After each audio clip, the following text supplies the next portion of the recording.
Hello everyone, this is the new newsletter. Welcome to my first newsletter piece, and I hope you don't mind. I won't write, I'll send something out. So this will come out instead of my piece every couple of weeks.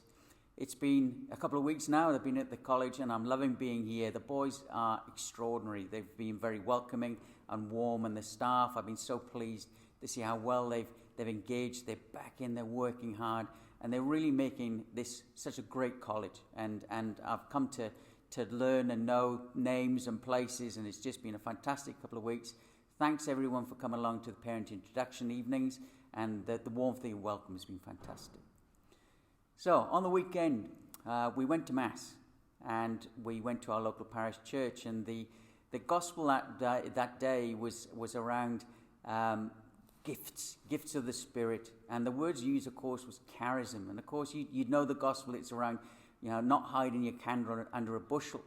And I was thinking quite a lot about this. The priest, he was fantastic. He got all the children down and he sat them around him, and he's talking about individual charisms, their own gifts. And he asked one child, tell me something about a particular gift that you have. And this child was fantastic. He said, about being humble.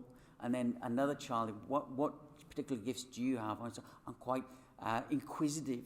And then the priest asked my daughter, who's 5, and said, what particular gifts do you have? And she said, hopping.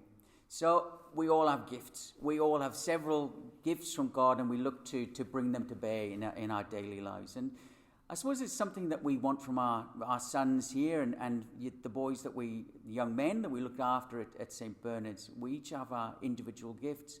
And what we try to do at St. Bernard's is for them to bring them forth. Don't hide their gifts under a bushel.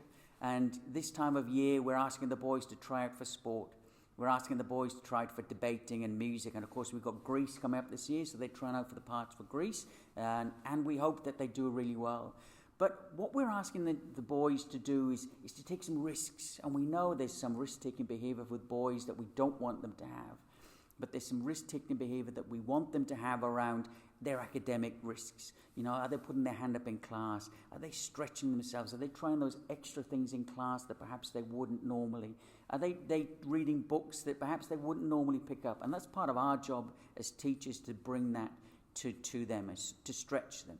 But also I think you as parents have got that opportunity to ask your sons, very much with a Carol Dweck idea of growth mindset, that if they've got particular skills, to rejoice in those skills and to really bring it out with the boys. So I'd ask you over dinner, or if you're driving in the car, ask your sons, what gifts do they have? What innate gifts can they bring to their daily interactions?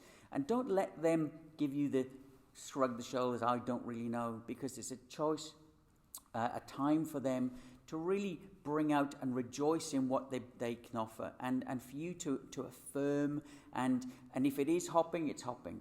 That's fine, and I affirm my daughter. But for your sons, really encourage them to draw out what is their real strength and what they can bring to not only their interactions at school, but their interactions in life. So, well done. I'm loving meeting your sons. This is a great college. It's built on fantastic relationships between the family, the school, and the boys. So thank you for giving your sons to us, and we look forward to working with you and with them as the years go on.